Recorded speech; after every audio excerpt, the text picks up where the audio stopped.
Okay, good morning, everybody. Thank you for joining us from various locations throughout the state, country.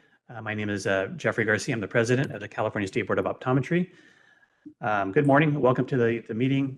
We have a designated time on the agenda for public comment and ask for a public comment on each agenda item. I ask that you be respectful to the need to conduct the board's business. The board is conducting this meeting via teleconference. Individuals listening to this meeting will have the opportunity to provide public comment and will be assisted by the moderator who will be facilitating the teleconference process. For those members of the public participating via teleconference, please wait until the moderator has introduced you before you make your comments. Each person will be limited to 2 minutes per agenda item. The board welcomes public comment on any item on the agenda, and it's the board's intent to ask for public comment prior to the board taking action on any agenda item. If for some reason I forget to ask for public comment on the agenda item and you wish to speak on that item, please raise your hand and you will be recognized. Today's meeting will be run according to the Open Meetings Act and required by law. We plan to end today by 1 p.m. As we now do at each meeting before we do roll call and call the meeting to order, I would like to state our mission and vision and values. The mission of the California State Board of Optometry is to protect the health and safety of the California consumers through licensing, registration, education, and the regulation of optometry and opticianry. Our vision is to have the highest quality optometric and optical care for the people of California. Our values are consumer protection, integrity, transparency, professionalism, excellence, diversity, equity, inclusion, and belonging. Now I'd like to call the meeting to order and ask that Secretary Bragg please call the roll. Member Clemens. Member Dawson. Member Sue. Here. Member Kleppa. Here. Dr. Pruitt. Here. Dr. Wong. Here. Dr. Bragg present. Vice President Linden. Here. And President Garcia. Present. Quorum. Okay. Thank you very much for the roll call. Let's move to agenda item number 2, public comments on items not on the agenda. Moderator, if you can please open up the public comment for items not on the agenda.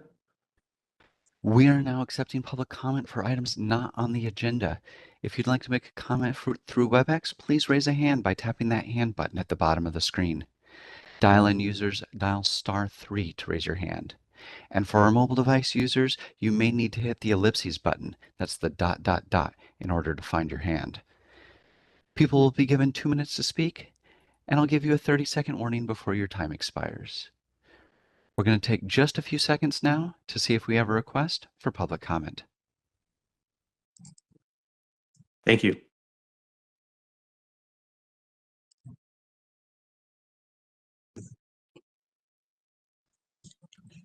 Seeing no request for public comment, do you wish to continue with the agenda?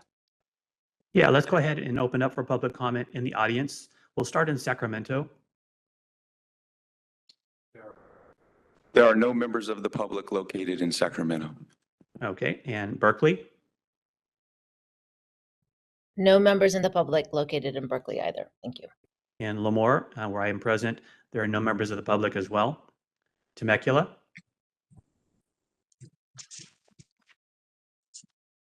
There are no members of the public located in Temecula. Thank you. Pasadena. There are 2 members of the public here present, but they are not expected to be commenting during the meeting. They are simply present to observe. So we've been informed. Okay, thank you very much. And Mount Vernon, Iowa. There are no members in the public in Mount Vernon, Iowa. Okay. Since there's no public comment, let's move on to agenda item number 3.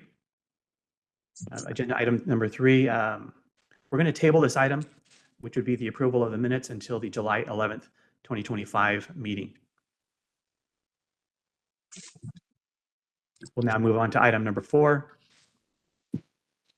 Discussion and possible action related to including possible adoption of proposed regulation Title 16, California Code of Regulations, Article 11.5, Section 1572, relating to radio frequency technology and devices, including review of comments received during the 15-day comment period to the modified text. EU Prudent and Reg Counsel Dietz and Olson, you take on this one. Thank you, President Garcia. This is Gregory Pruden, the Executive Officer, presenting agenda item number 4. As you just mentioned, this item is our regulatory proposal related to radio frequency technology and devices. I want to give just a quick little summary of what we have done to date on this proposal and then explain what we're hoping to achieve today. So just as a reminder for the board and members of the public, the board approved this regulatory proposal back on May 31st of 2024 to authorize California licensed optometrists to use radio frequency technology on patients suffering from dry eye disease or syndrome caused by meibomian gland dysfunction. Staff initiated the 45-day comment period. And following the conclusion of that 45-day comment period, we brought the proposal back to the February 14th meeting earlier this year. We did that for the purpose of seeking additional comment to help us decide how to move forward on the proposal. Following the conclusion of that meeting, the proposal was modified and adjusted and brought back before the April 11th meeting earlier this year, where the board considered and approved that modified proposal. That modified proposal went out for a 15-day comment period that began on April 18th of this year, and the comment period ended on May 5th. The board received 3 comments during that 15-day modified comment period. 2 of these comments were in opposition to the modified proposal and the modified text. In your packet for item number 4, much like the packet earlier this year when we were considering prior versions of this proposal, contains a summary of the comments that we received during the 15-day comment period. We received comments from the California Academy of Eye Physicians and Surgeons, and that's comment letter A. We also received a comment letter B from the California Medical Association. Both of these comment letters were in opposition to the proposal, to the 15-day modified text language. And comment letter C was received from the California Optometric Association in support of the proposal. The packet that you have summarizes these comments and includes our responses to these comments. And what we are hoping to achieve today via a board action is a motion with a second to move forward with the regulatory proposal to authorize radio frequency for the use by California optometrists on patients suffering from dry eye disease. At this point, I'm happy to take any comments or questions from members regarding item number 4 and the comments that we received in opposition and in support of the modified text.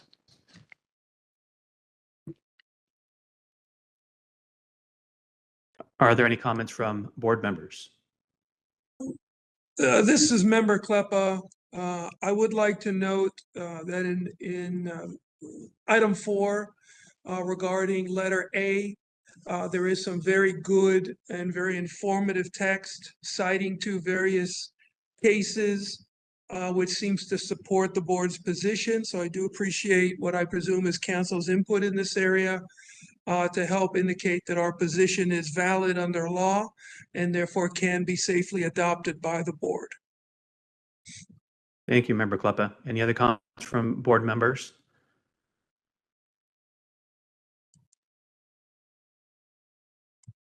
Seeing none, I'd like to open it up for public comment, if that's okay, EO Pruden. Before we could take public comment, we would need a motion and then a second. Roger that. Okay. Would someone like to initiate a motion? Member Kleppa, I will make a motion to adopt. Okay, and do we have a second? I'll second. If I could, members, just real quick, in the packet is a proposed motion. And Member Cleffa, if you would be willing to, if you want to make that motion, if you would be willing to maybe read that motion, just so we can be formal on the record, that would be appreciated. Okay, I'd ask the executive director to tell me where in this attachment I find it. Is it page 7? Correct. Page 7, action requested, option A.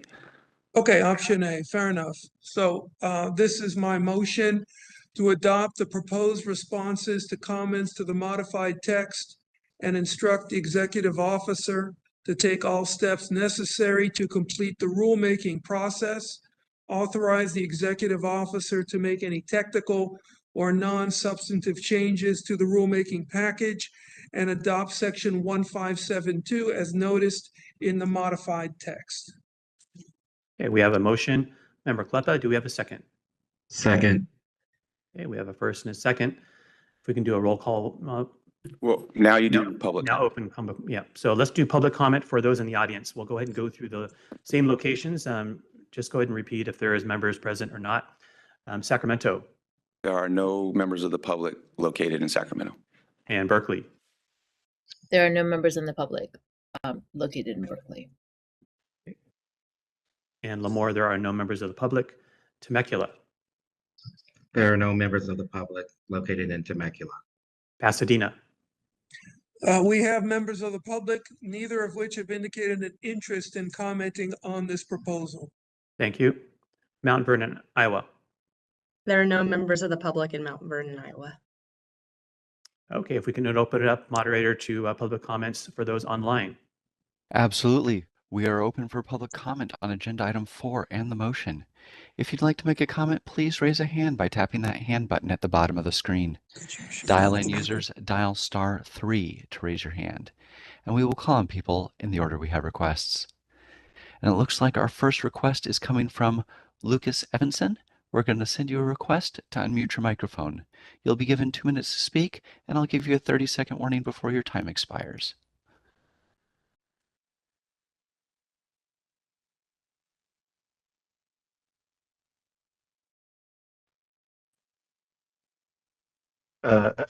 Hello, thank you.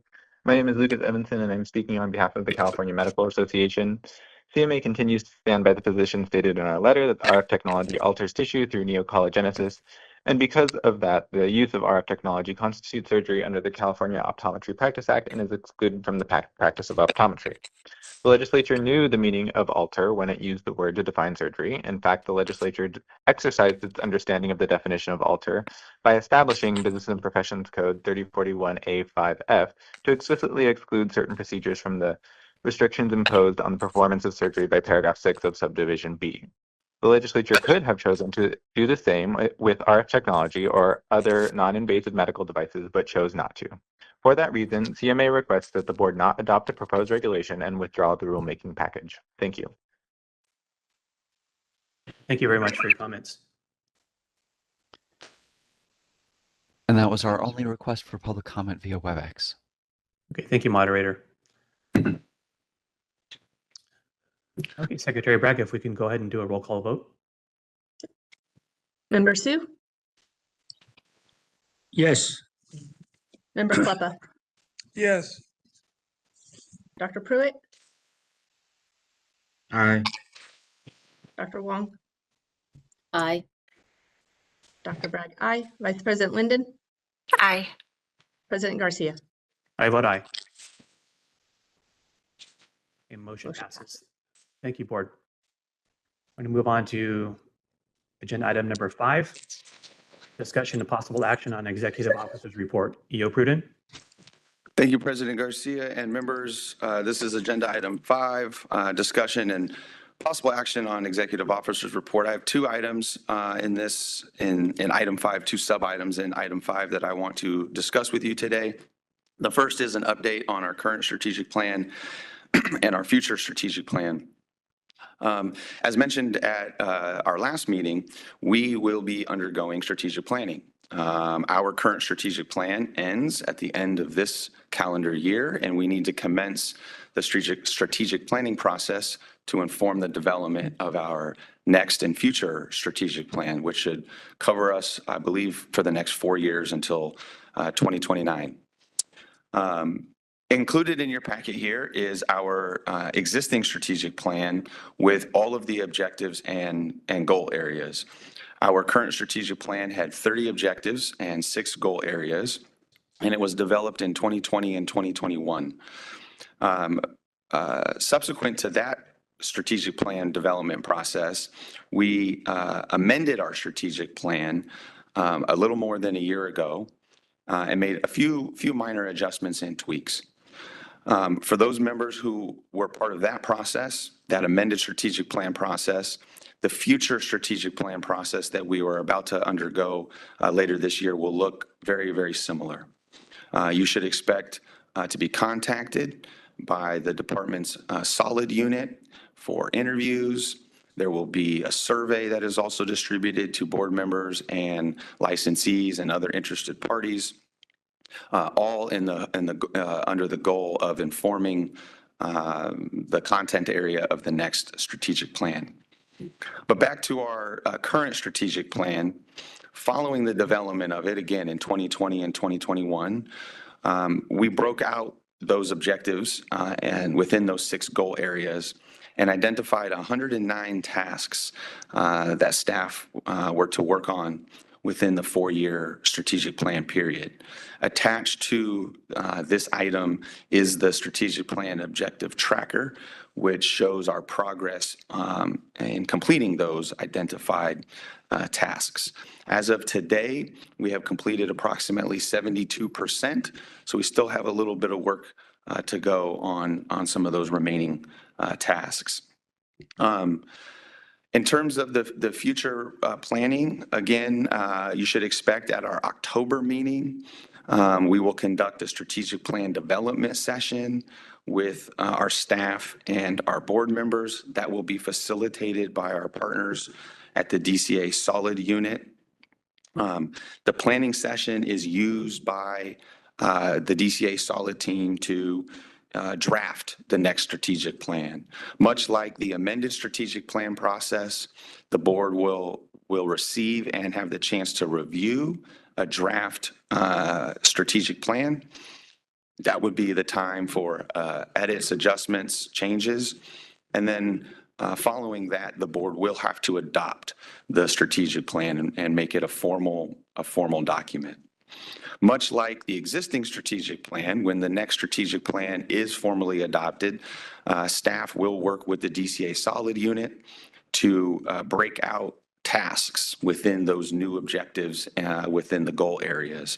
And that will help inform staff's work over the next strategic plan period.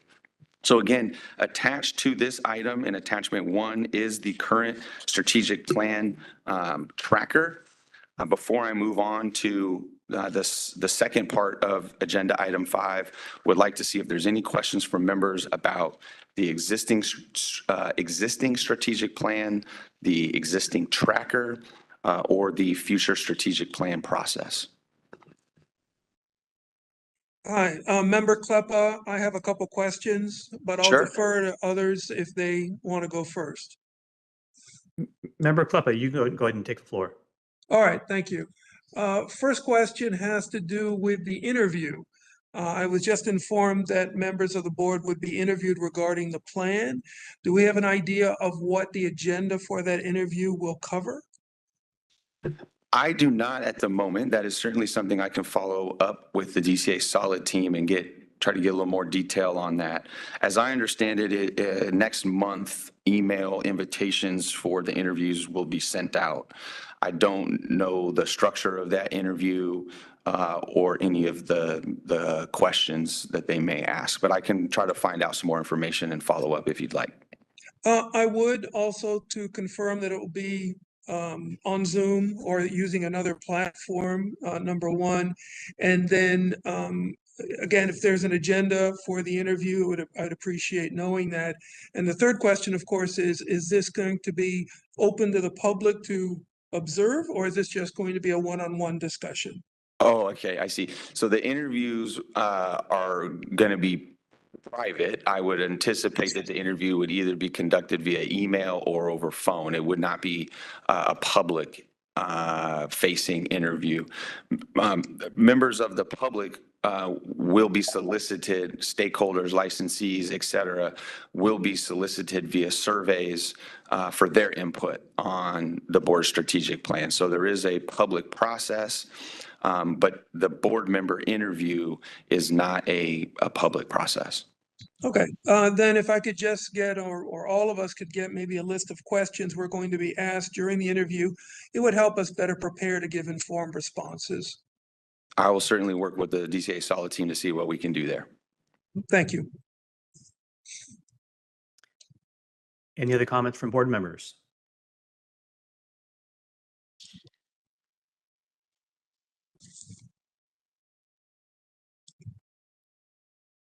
Okay, and no other comments from board members on sub-item A of agenda item 5. I will move on to item B. Item B is update on our new contact form and a new fingerprint request portal. These are two pretty exciting updates, and I'm going to take the contact form first. This is as I understand it, a DCA-wide effort to assist all boards and bureaus in the department and the department itself with our IT infrastructure, if you will.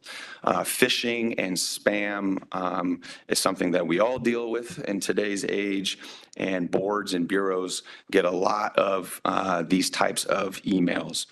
One of the reasons why might be because throughout our website, the Board of Optometry website, we populate and list our various email addresses. These are email addresses to assist applicants and licensees, such as optometry licensing at dca.ca.gov, for example.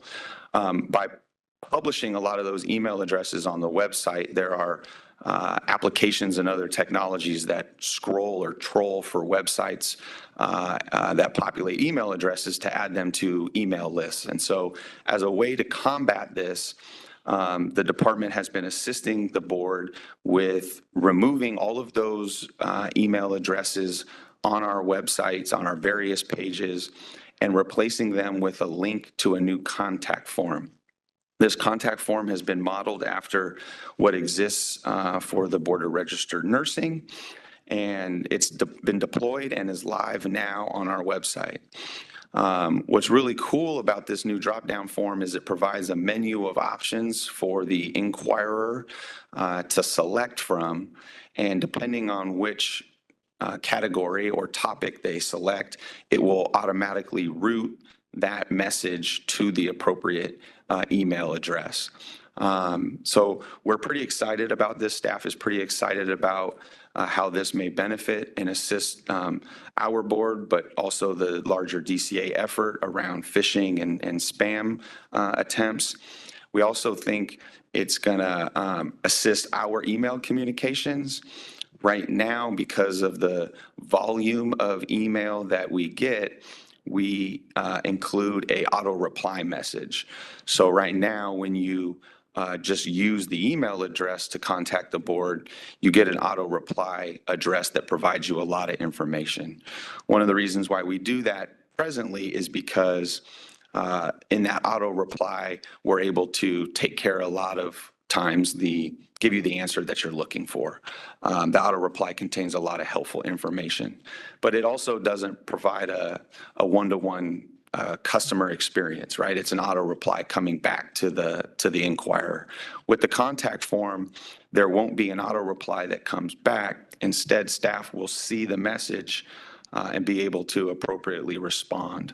So we're, again, excited about how this is going to improve the IT security for our board and our department. We also think it's going to assist staff in terms of responding with good customer service to our applicants and licensees. And again, this change was implemented just last month. The second update is our new fingerprint request portal. And this is also a pretty exciting change that staff is looking forward to seeing implemented. As all of our members know, all of our applicants for licensure must be fingerprinted and undergo a state and federal background check. And our applicants do this in one of either two ways. If you are located in California, you perform the live scan electronic digital fingerprinting process. If you are residing outside of California, you would use the hard card method, which is the traditional physical fingerprint rolled in ink method. Right now, our applicants have to contact the board to either request the live scan form or the physical hard card. They are provided instructions with those forms and within the licensing application about how to fill out the live scan or the hard card. Staff is able to email the live scan, but we must mail the hard card because it's a physical form to the applicant.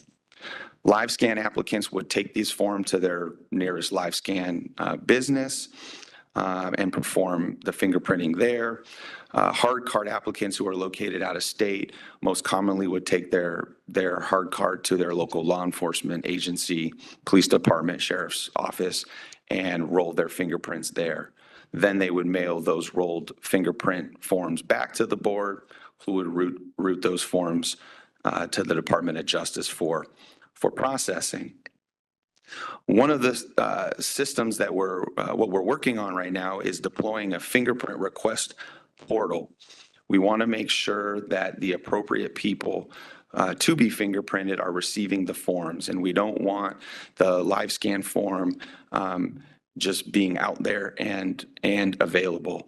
The reason why is because we need to make sure that we're fingerprinting people for optometry licenses or optician licenses who meet those requirements. A lot of these changes are changes that have been worked out with both the department and our partners in law enforcement, such as the Department of Justice and the FBI. And so again, what we're working on is this portal. This portal is, again, a system that's modeled after the one in place at the Board of Registered Nursing. And what it allows the applicant to do is to access a system, a portal, by which they can inform us which form that they need. This would be a change from the current process whereby they fill out an application and then following the application need to email us or otherwise contact us to request the form. This new portal would in some ways operate like an application system. It's a fingerprint request system, probably most specifically.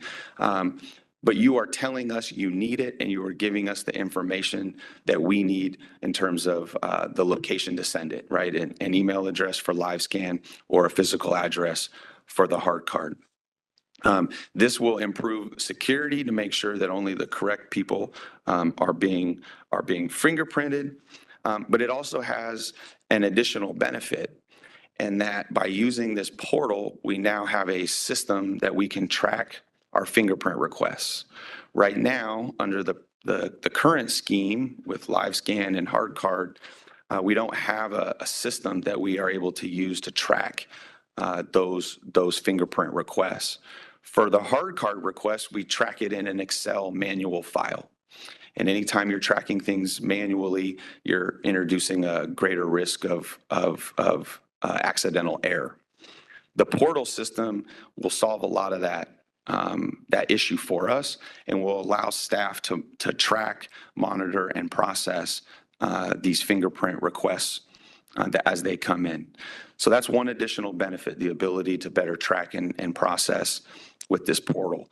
An additional benefit that we've learned in conversations as we've been working with the department on implementing this new portal is in the hard card area. Now, while most of our applicants are live scan fingerprinted, we do have dozens of applicants every year that undergo a hard card process. And again, under the hard card process, a request has to be made to the board.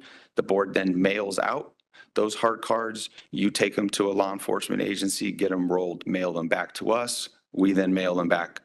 We then mail them to the Department of Justice, who processes them. That's a lot of mailing that happens.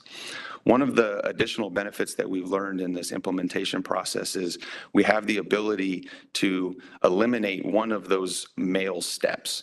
We and that's the sort of the initial step, the step where the applicant is requesting the hard card from us, and then that initiates us mailing it to them.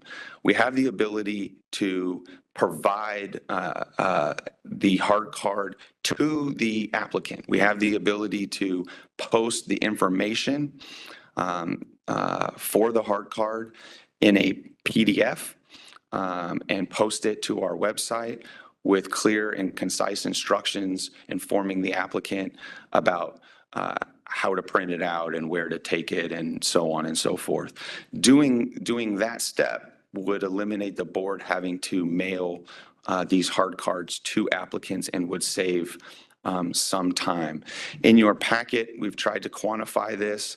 It's not massive savings for the board in terms of mail because we only had 55 hard cards that we mailed out in the calendar year 24, and we've done a little less than half of that so far this year. But to the extent that we can speed up the process and make it more secure and save a little bit of money for the board, I think those are wins all the way around. So we're, again, excited about this fingerprint request portal and some of the additional benefits that it will have for our applicants and licensees. In terms of implementation, we're still in the middle of implementing this process.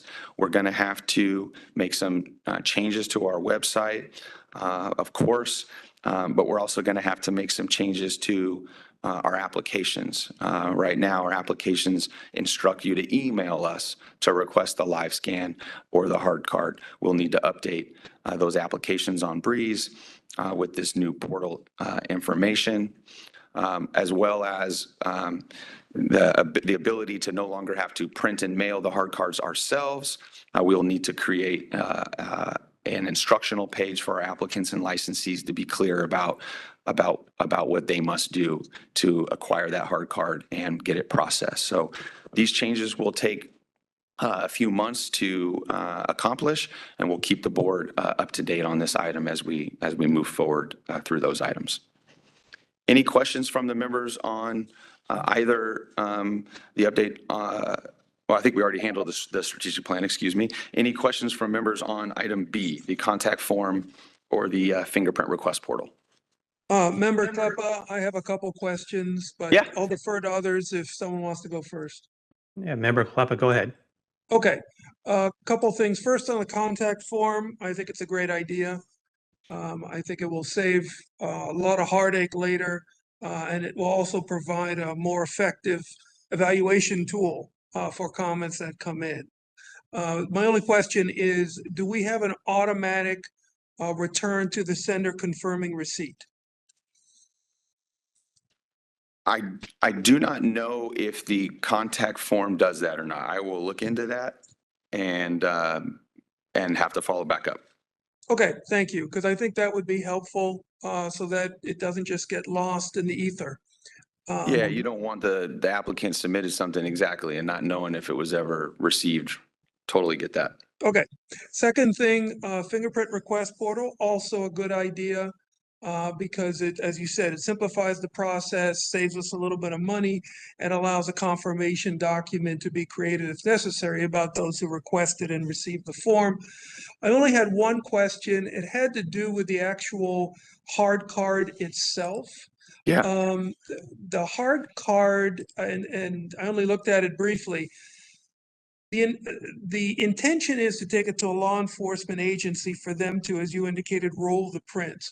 Do they have some sort of certification point or part of that card so that we know it was taken to a law enforcement agency and not just done in someone's kitchen? I believe they sign it. Okay. So we do get confirmation then. Yes. Excellent. All right, that's all I had. Thank you. Thank you, Member Kleppa. Any other comments from board members in the room? Yes, Dr. Wong. I just wanted to congratulate Mr. Pruden and staff on making both our website and our fingerprint processing so much more efficient. I think both of these are significant improvements, and going forward, it'll be fantastic for our board. So thank you. Thank you. I have to give the credit to DCA. They came to us with these items. And I guess to our credit, we jumped on them and were willing and able to make the changes. Thought they were good ideas, but yeah, these came to us from DCA and we were appreciative of them. Well, thank you. Any other board member comments? Seeing none, we'll go ahead and open up for public comment for those in the audience. We'll start with Sacramento There are no members of the public here in Sacramento.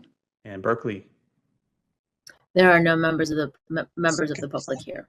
and Lemoore, no members of the public. Temecula, No members of the public present.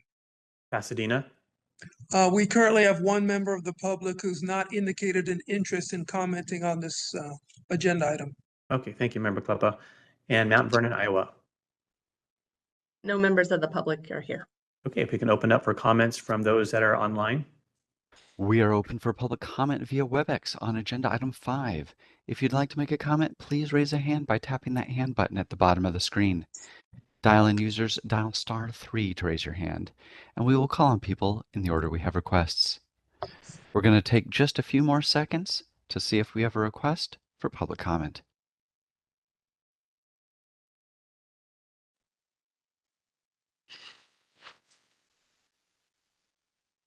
Seeing no request for public comment, you wish to continue?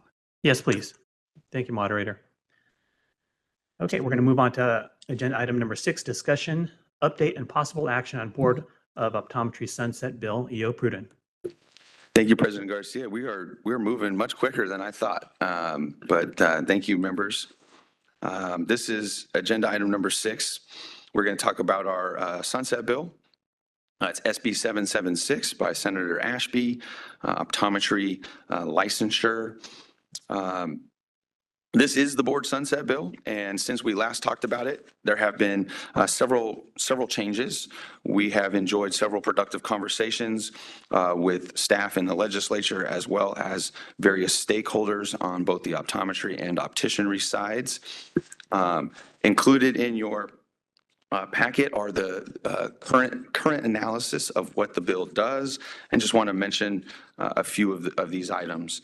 The bill includes our ask for email address authority to require applicants and licensees to provide one if they have it. Mobile optometric office reporting and cap on the number of offices. The board had requested changes to be made on the reporting requirements. And we are happy to see that those changes have been made. There was some duplicity in some of the reporting requirements and some unnecessary information. Those items have been removed, and we're excited about how that will help the reporting for the MOO reports. Additionally, the cap of 12 has been removed. There was a cap of 12 that was in place in the law for the first period of licensure, after which the cap of 12 was no longer in place. So that cap has been entirely removed, and now owners can acquire as many permits as their resources would allow. The board had indicated in its testimony on the sunset bill that this may be a change to make, because the purpose of the MOO program is to increase access to care. As well, just another additional MOO change is related to the cap of 12 being removed. Providers do need to maintain some continuity of care in terms of the information that they're providing the patients and the customers that they see. So that's also an important consumer protection measure. Mandatory reserve level. The board was one of the few programs that had a very short time period on which our reserves in our fund could be capped at. I believe it was 7 months. This change, 6 months. This has been increased to 24, being more consistent now with other boards and bureaus in the Department of Consumer Affairs. This was also a change that we asked for. Probationary registration for opticianry, as has been mentioned several times at previous conversations around this issue. We felt it was important that we have this ability on our opticianry side. Our optometry has this authority presently, and our our review of the history of the opticianry program suggested that when opticianry was housed within the medical board, this authority was in existence, but when the program came over to optometry, it did not come with it. So we're excited about this inclusion in the sunset bill. There are still several remaining policy issues that are being discussed, both with stakeholders and staff, and we're looking forward to having more of those conversations and achieving resolution, hopefully on several of them, if not all of them. These outstanding policy issues include optical company registration, new fee levels, citation fine levels, and scope of practice changes. Conversations will be happening in the next several weeks on these issues, again, with stakeholders and staff as the sunset bill continues to move throughout the legislative cycle and process. We'll be sure to keep the board up to date on any future changes and developments in those areas. One issue that policy issue that has come before staff and now the board in regards to sunset review comes from one of our stakeholders, 1-800-CONTACTS, who is a non-resident ophthalmic lens dispenser registered with the board. And they've submitted a supportive amended position on the sunset bill, raising three policy issues. One is that the current scope for non-resident, the non-resident ophthalmic lens dispenser registration requires that a prescriber, well, let me back up. In 2021, we expanded the non-resident ophthalmic lens dispenser registration to include contact lenses and prescription eyeglasses. And when that action was taken, in most places where contact lens, the phrase contact lens was mentioned, we replaced contact with ophthalmic lens. And so expanding the scope of the non-resident act to include both contacts and spectacles being provided and sold and dispensed to patients within California law. In doing so, that meant that eyeglass prescriptions had to be verified. And according to 1-800-CONTACTS, no other state or federal law requires that. And so they would like to see a change be made there to make it easier for patients to get their eyeglass prescriptions. The second issue that they raise is that the contact lens rule states that prescribers provide any person designated to act on behalf of the patient with a copy of the patient's contact lens prescription by electronic or other means within 40 business hours of the request. 1-800-CONTACTS has asked that the same provision should apply to eyeglass prescriptions. The benefit, according to 1-800-CONTACTS, of this change is that it would allow the designee, in this case, the online seller of the glasses or other designee, to act for the consumer to obtain a copy of their prescription and enable the customer to shop for that product. That's the second change. The third change has to do with an important piece of data and information that consumers need to have when they are trying to purchase a eyeglass prescription lens frame online. According to 1-800-CONTACTS, that one of the most significant hurdles that consumers face when trying to purchase eyeglasses online has to do with obtaining or knowing what their pupillary distance is. The pupillary distance, or PD, is an important measure to know how to correctly align the pupils within the glass, within the frame, within the lens. Without the PD distance, the product won't work for that patient. So it is an essential data point to have. One of the questions is who should measure the PD? Measuring the PD is not something that's presently required to be done in an eyeglass examination.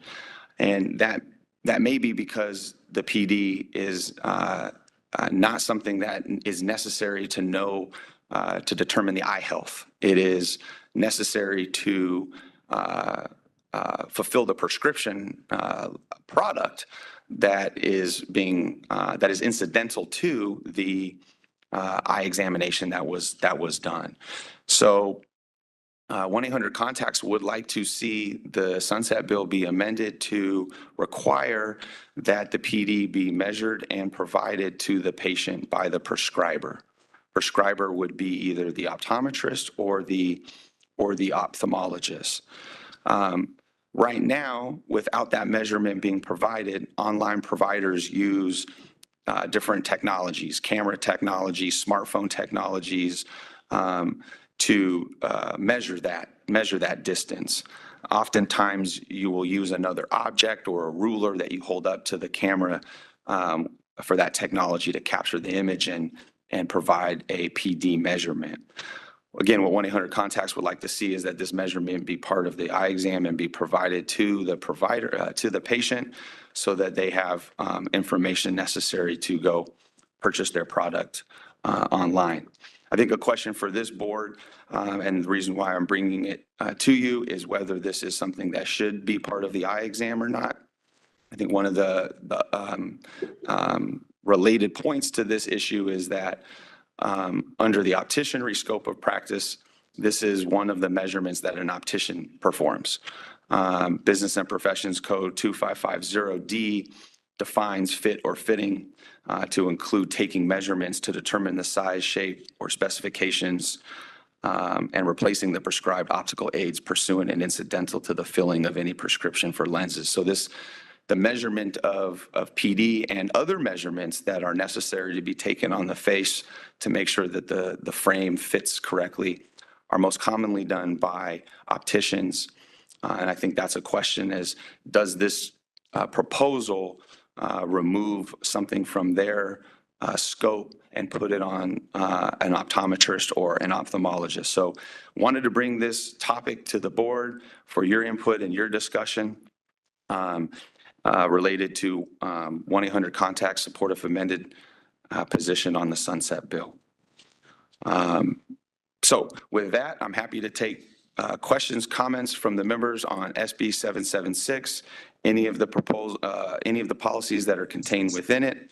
But again, would also like to have some board discussion here about pupillary distance and some of the issues that 1-800-CONTACTS has raised.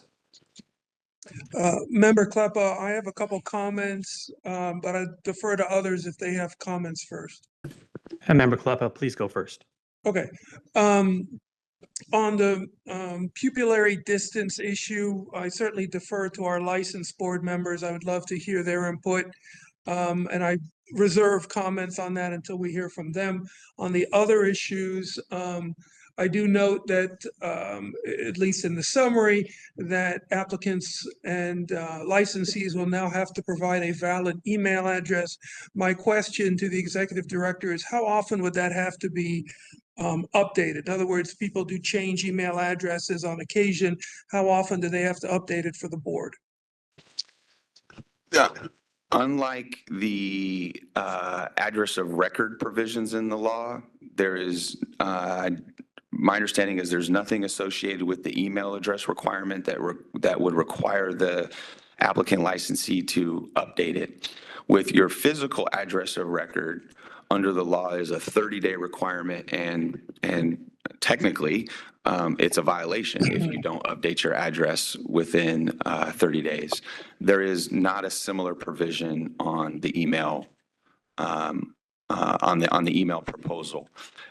Maybe to your point, we would want to make sure that we maintain up-to-date emails, and so we're not, we don't want to have a bad email list, right?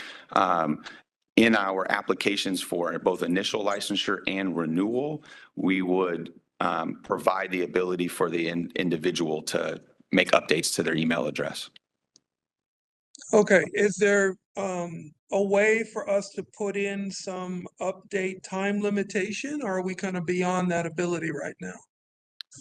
I don't know. I mean, the sunset bill is still moving forward, and there is time for further engagements on changes and things like that. Are you suggesting that there should be like a 30-day requirement that you have to update the board following any changes? Yes, similar to what we do with the mailing address for exactly the same reason. So we can continue to contact our licensees on a, sustained basis. Yeah. I think that's something for the board to discuss. I would just say we may, would want to be careful about putting in a violation of law or an otherwise an enforcement provision related to not keeping your email addresses updated. Would want to make sure that our licensees and stakeholders would still support the inclusion and not now object because they wouldn't want to be penalized, if that makes sense. Well, I understand the concern. On the other hand, the board has to be in touch with its licensees. We have a lot of crucial information we distribute. We have certain requirements they must comply with. Communication is the basis of that interaction.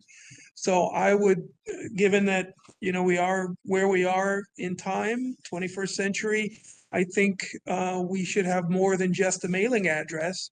And I believe an electronic address is important to us and therefore something that should be required to be updated periodically. If there's a concern about 30 days, maybe we can make a little longer update period.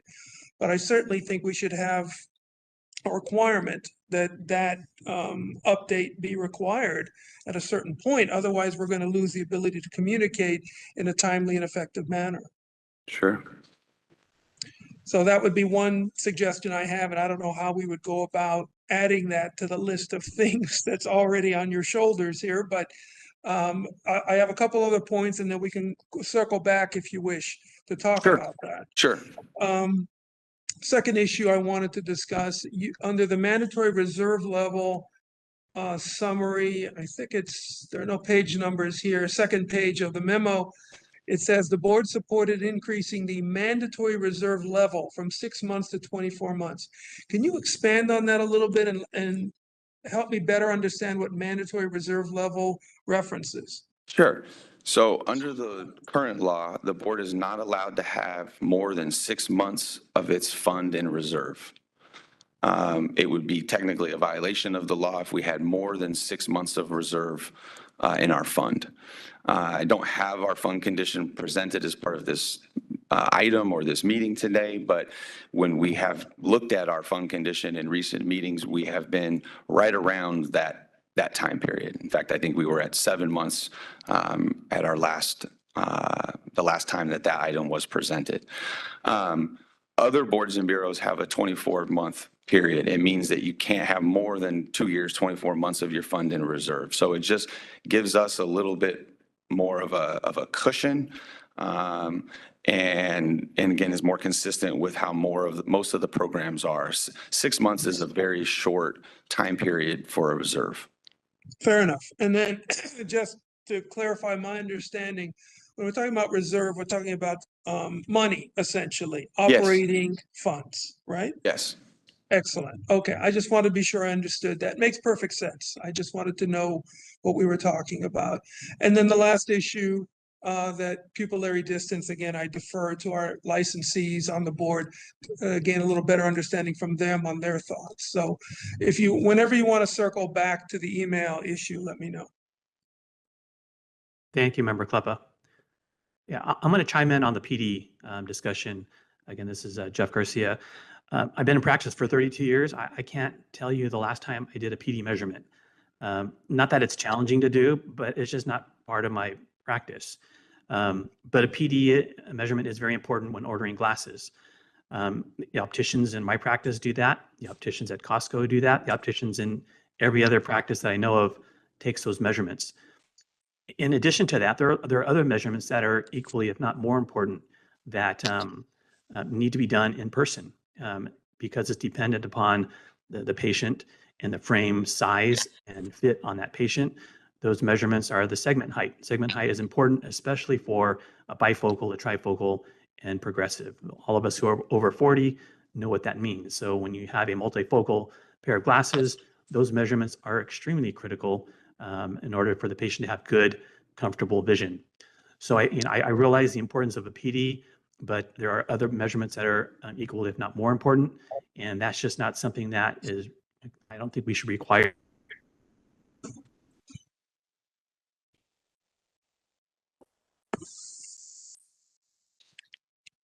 Did he drop off? I'm sorry, are you Jeff- referencing us? Jeff, I did you think- drop I off? think- Oh, I think we lost him. Okay, This is moderator. I believe that's true. okay. It looks like he's dropped completely, right, moderator? His connection hasn't terminated fully yet, but Okay. there it goes. Council, I believe we still have quorum. there he We is. do. Let's get. Oh, there you go. We're back. Member Garcia, can you hear us, and can you confirm that your Yeah. video and audio is working? I can hear you. Can you hear me? Yes. Yes. Okay. So can I just finish up my comment? Yes. Okay, Yes. just finishing up. So yeah, PDs are important. Seg heights are equally, if not more important. Those measurements are taken specifically by staff physicians that are doing the fitting of those glasses. So I don't think it'd be appropriate to require that as part of an optometric exam at this point.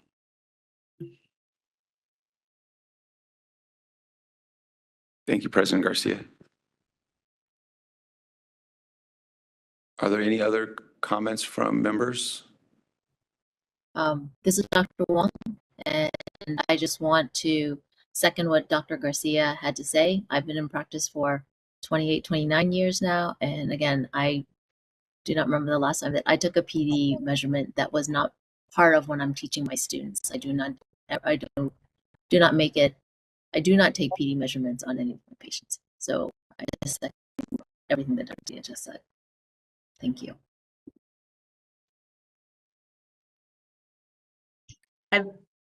This is Member Bragg. I wanted to expand a little bit on the issue. So like the other doctors, I have not taken a PD since optometry school. But if we were, the only equipment that does have it is our autorefractor, but it's a binocular PD. And to get accurate glasses, you want a monocular PD, which is done by the opticians. So with this request, it seems like they're wanting optometrists to employ opticians to provide the work to get the accurate measurements. But there's also, like Dr. Garcia said, the seg heights, but there's optical centers and exactly how the frames fit on the person's face that all affect that. It's not just a PD issue to guarantee accurate glasses being made. So that was my position. I don't think that that's something that we should be required to place on the prescription. And then the other thing I had a comment about as far as the ophthalmic lens, and one of the arguments is that other states don't require it, but I don't necessarily feel like that's a bad thing to require verification of a spectacle prescription, just like we do with contact lens prescriptions. And additionally, the patients, they now, from the federal law, sign that they've received the copy of their prescription. So when they are ordering spectacles, they should be able to upload that prescription, and then the company wouldn't need to do the verification because they have that actual copy of the prescription that they've been given. Thank you, Member Bragg. Any other comments from board members? This is Member Linden, and I am not an optometrist, but I thank Greg for bringing this new issue before the board. I feel like it would be great to learn more about this before we would take any immediate action. You know, I know that it hasn't come up earlier in the sunset report and all of the other issue items that the board has reviewed. And I know that we still have other outstanding issues that have not been included in the bill yet. And so I feel like it would be great to kind of prioritize all of the issues that we have previously discussed and, you know, worked on. And so Thanks. Thank you, Member Linden. And to be clear, this has been a really good discussion. And before we move to public comment, I would like to see if we can get a motion in a second.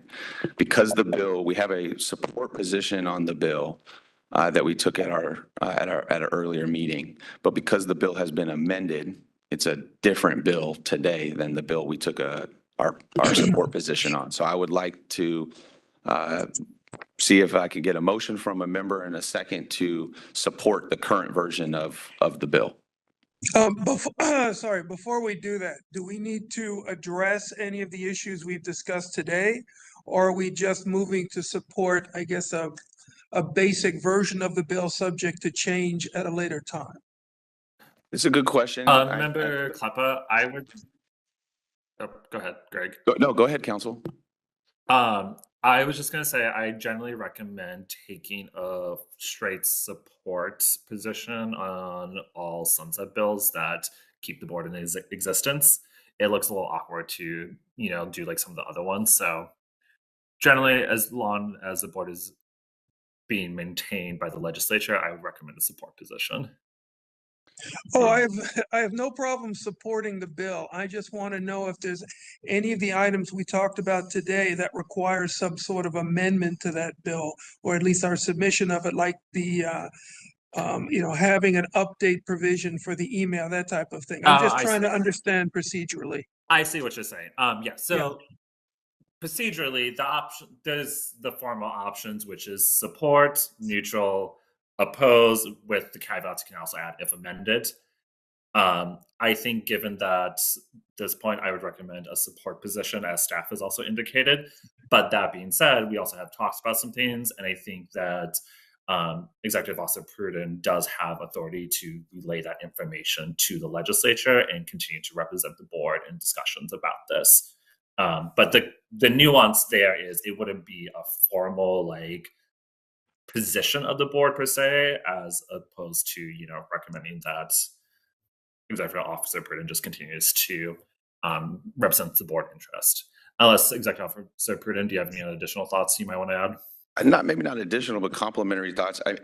It sounded like earlier in this discussion that Member Kleppa wanted to have a little bit more of a robust discussion about the email addresses and, for lack of a better phrase, penalty provisions maybe being associated to that.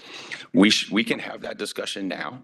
If members want to change the direction that we've been operating under, or going the path that we've been taking with email addresses, we can do that. I would just say, just for context, when we proposed the email language, I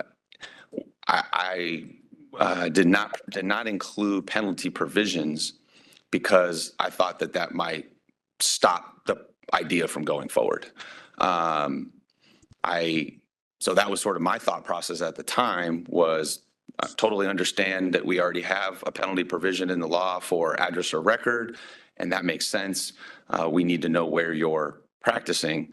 When we were talking about the email authority, we were several, last year and first engaging in that area, we were looking at what other programs who had been successful in getting that authority had done. Programs like Medical Board, Board of Behavioral Sciences, and I believe Board of Psychology was the third one.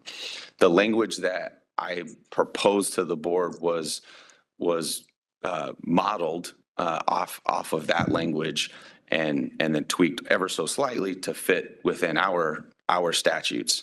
That language purposely, again, did not include any penalty provisions because my thought process at the time was to do so may lead to opposition from stakeholders, and that would defeat the purpose. So, but again, that's just context as to why the idea looks the way it looks.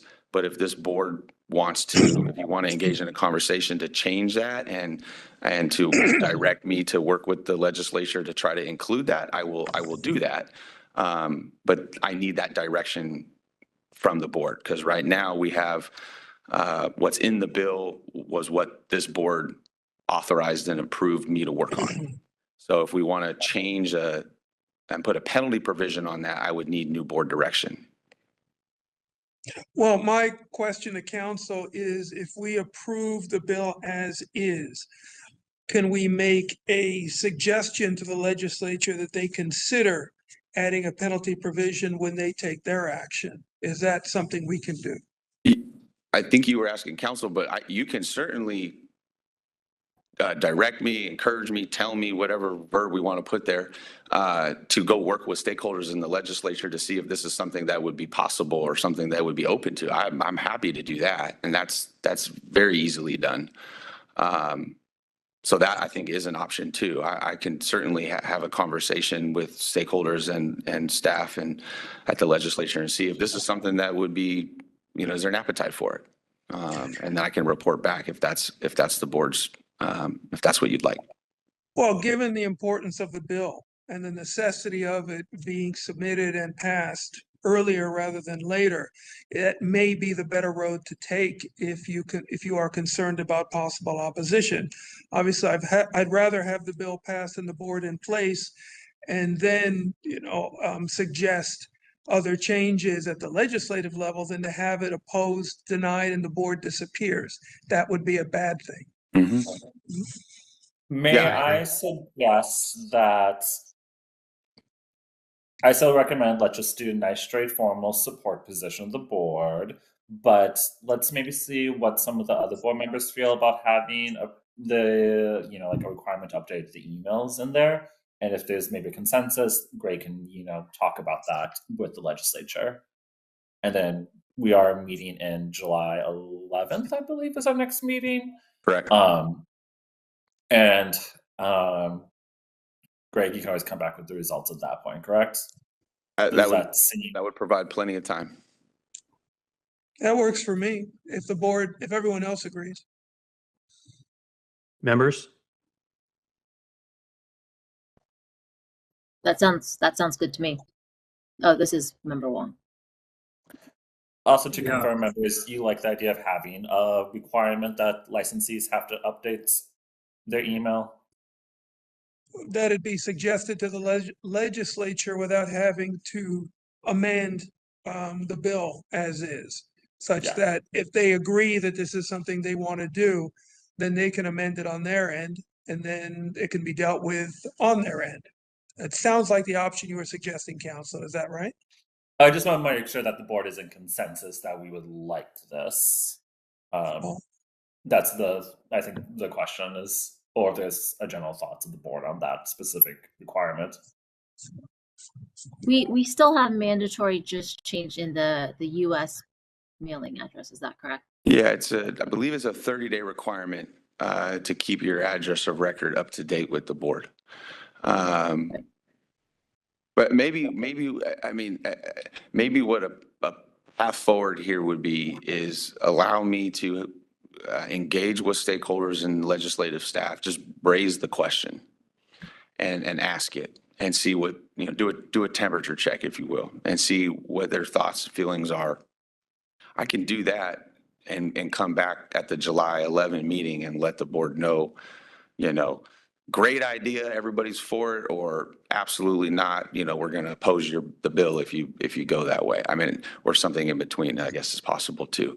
But maybe that's the path forward, is to just allow me to, like, as mentioned earlier in this item, there are conversations ongoing with a variety of stakeholders on different policy issues related to this bill.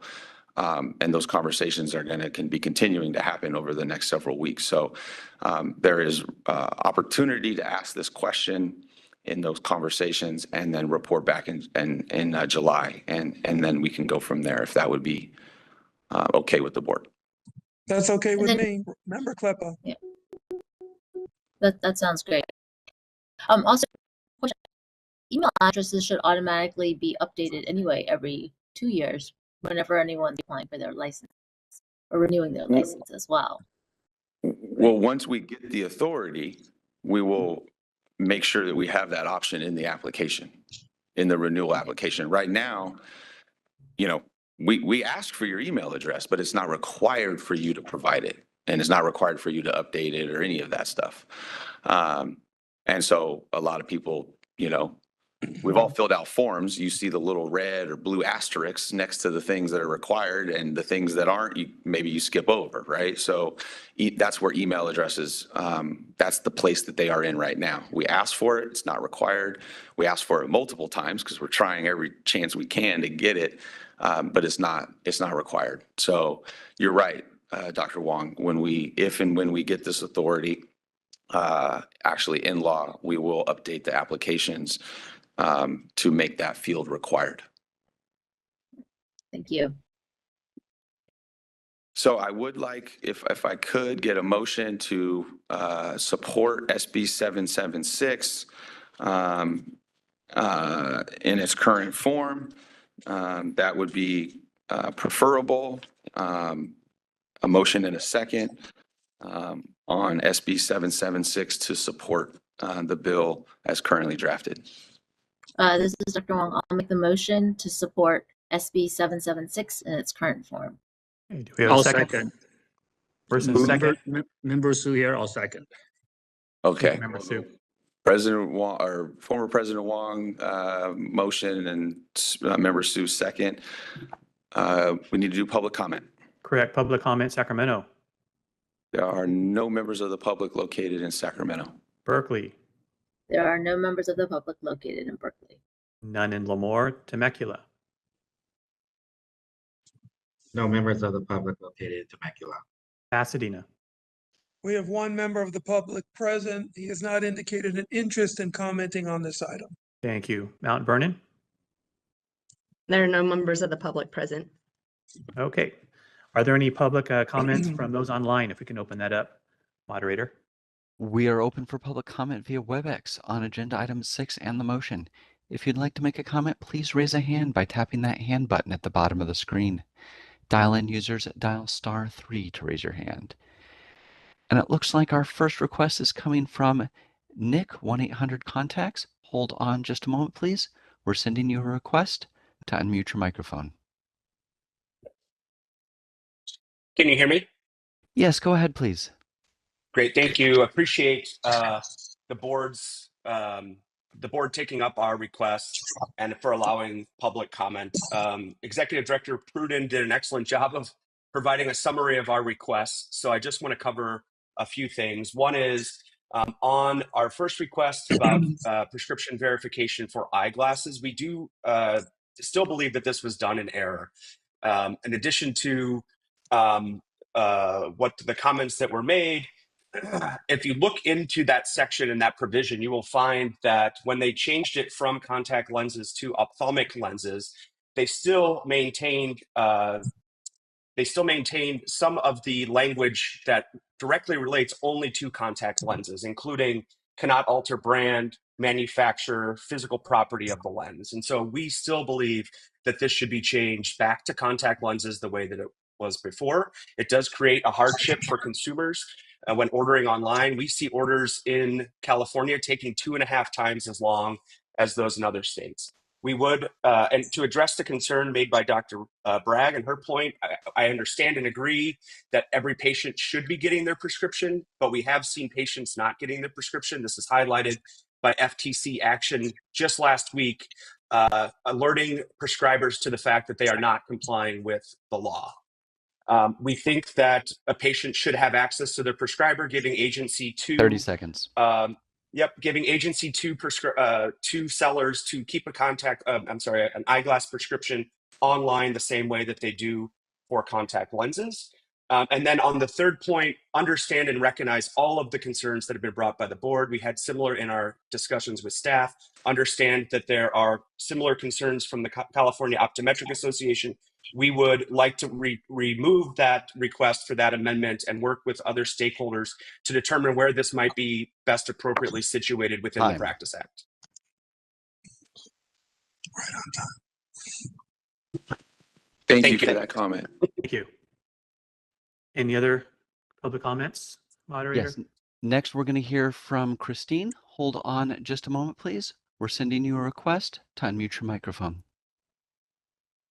Hi, this is Christine Schultz, representing the California Optometric Association. Again, thank you for opportunity to speak. We have a support position on the sunset bill because of the provisions that extend the sunset date and strengthens the enforcement mechanisms to protect public health and safety. We do oppose the 1-800 contact proposed amendments. We can send you an updated letter that details all of our concerns. But basically, we agree with the concerns about PD expressed by some of the board members today. It's a technical measurement, most often done by the optician. It's not a medical or a diagnostic evaluation. You know, technology exists to remotely measure PD already, and it's commonly used by online retailers. As Dr. Garcia mentioned, PD is just one of many measurements. It alone is not sufficient to ensure proper fit or visual comfort. Including it in a prescription risks misleading consumers as that they're going to get a proper fit and wrongly shifts liability from online sellers to prescribing optometrists, while also imposing an uncompensated administrative burden on small businesses. For these reasons, the FTC looked at this but deliberately rejected the PD requirement. Thank you for our consideration of our concerns. Thank you. And those are all of our requests for public comment at this moment. Thank you, moderator. We have a motion and a second, so I think we need a roll call. Roll call vote, please.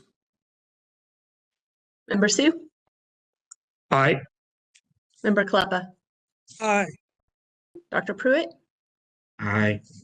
Dr. Wong? I vote aye.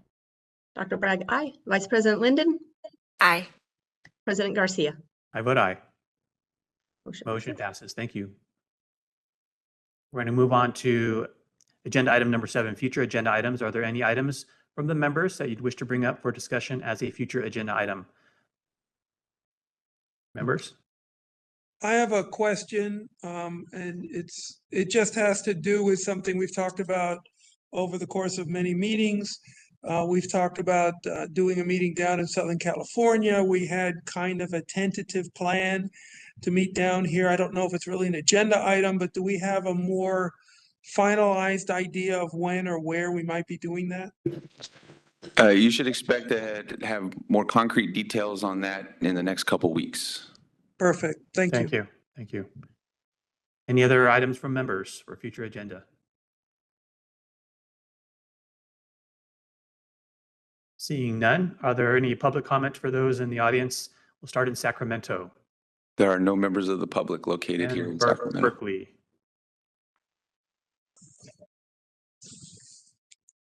Berkeley? There are no members of the public here.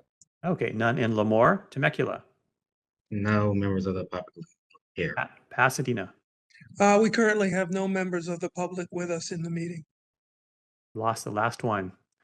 Yeah. Mount Vernon. There are no members of the public here in Mount Vernon, Iowa. Okay, moderator, if we can open it up for public comment online for future agenda items. We are open for public comment on agenda item 7.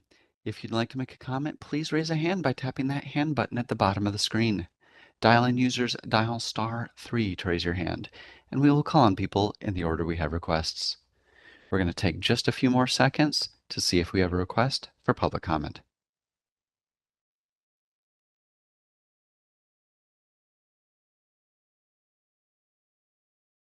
Seeing no request for public comment, do you wish to continue? Yes, please. Okay, that brings us to item number 8, which is closed session, and we do not have any closed session items. EO Pruden, did you have anything else that you wanted to pass? No, but but one comment, I probably should have just made it at the beginning. I just wanted to thank all the members for your flexibility today and getting this meeting set up and your attendance. And again, just your overall flexibility. And thank you for being here and participating. Yeah, I would agree. Pruden, thank you to all the members who did make time, and we're very flexible in making this happen today, this important meeting. Seeing if there's any other comments from the board, we can take those now. Otherwise, we will adjourn until our next board meeting, July 11th. Okay. Again, thank you also to all the staff at the board for all the hard work they do behind the scenes. Okay, meeting adjourned. Thank you, everybody. Thank you. I have 11:20. Thank you. Okay, bye everyone. Bye-bye. Bye, everybody. Thank you. Have a great week. Take care. To- Bye, everyone. Okay.